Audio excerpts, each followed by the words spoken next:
السلام علیکم. امید ہے آپ سب خیر و عافیت سے ہوں گے.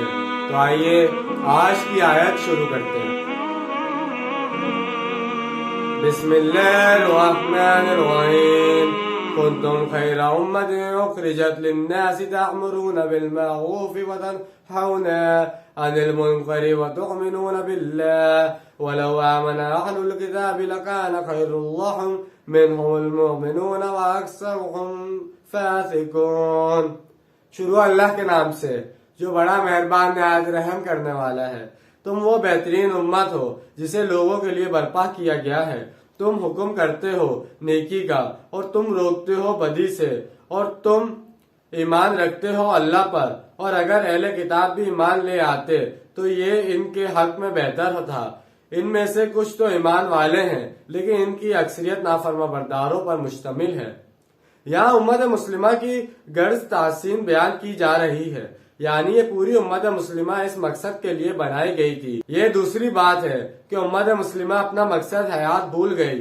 اسی صورت میں امت مسلمہ میں سے جو بھی جاگ جائے وہ دوسروں کو جگا کر امت کے اندر ایک امت بنائے اور مذکورہ بالا 3 کام کریں. لیکن حقیقت میں تو مجموعی طور پر اس امت مسلمہ کا فرض منصبی ہے یہی ہے.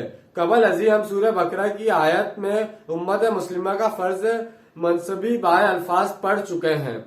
سورہ ال عمران کی آیت زیر مطالعہ اسی کے ہم وزن اور ہم پلہ آیت ہے. فرمایا تم بہترین امت ہو جسے لوگوں کے لیے نکالا گیا ہے. دنیا کی دیگر قومیں اپنے لیے زندہ رہتی ہیں. ان کے پیش نظر اپنی ترقی، اپنی بہتری، اپنی بہبود اور اپنا دنیا میں اپنی عزت و عظمت ہوتی ہے. لیکن تم وہ بہترین امت ہو جسے لوگوں کی رہنمائی کے لیے مبعوث کیا گیا ہے. ہم تو جیتے ہیں کہ دنیا میں تیرا نام رہے، کہیں ممکن ہے کہ ساقی نہ رہے جام رہے. مسلمان کی زندگی کا مقصد زیادہ سے زیادہ لوگوں کے ہدایت کی طرف بلانا اور لوگوں کو جہنم کی آگ سے بچانے کی کوشش کرنا ہے. تمہیں جینا ہے ان کے لیے، وہ جیتے ہیں اپنے لیے. تمہیں نکالا گیا ہے، برپا کیا گیا ہے لوگوں کے لیے. نبی اکرم صلی اللہ علیہ وسلم کے دور میں پوری امت مسلمہ کی یہ کیفیت تھی، اور وہ جو پہلے بتایا گیا ہے کہ ایک جماعت وجود میں آئے، آیت 103، وہ اس وقت کے لیے ہے جب امت اپنے مقصد اور وجود کو بھول گئی ہو. تو ظاہری بات ہے جن کو ہوش آ جائے وہ لوگوں کو جگائے اور ایک جمعیت فراہم کریں. اس سے مراد وہ لوگ بھی ہو سکتے ہیں جو اس وقت تک یہودیوں یا نصرانیوں میں سے ایمان لا چکے تھے، اور وہ بھی جن کے اندر بالکل ایمان موجود تھا اور اللہ کو معلوم تھا کہ وہ کچھ عرصے کے بعد ایمان لے آئیں گے. وہی معاملہ جو آج امت مسلمہ کا ہو چکا ہے. آج امت کی اکثریت کا جو حال ہے وہ سب کو معلوم ہے.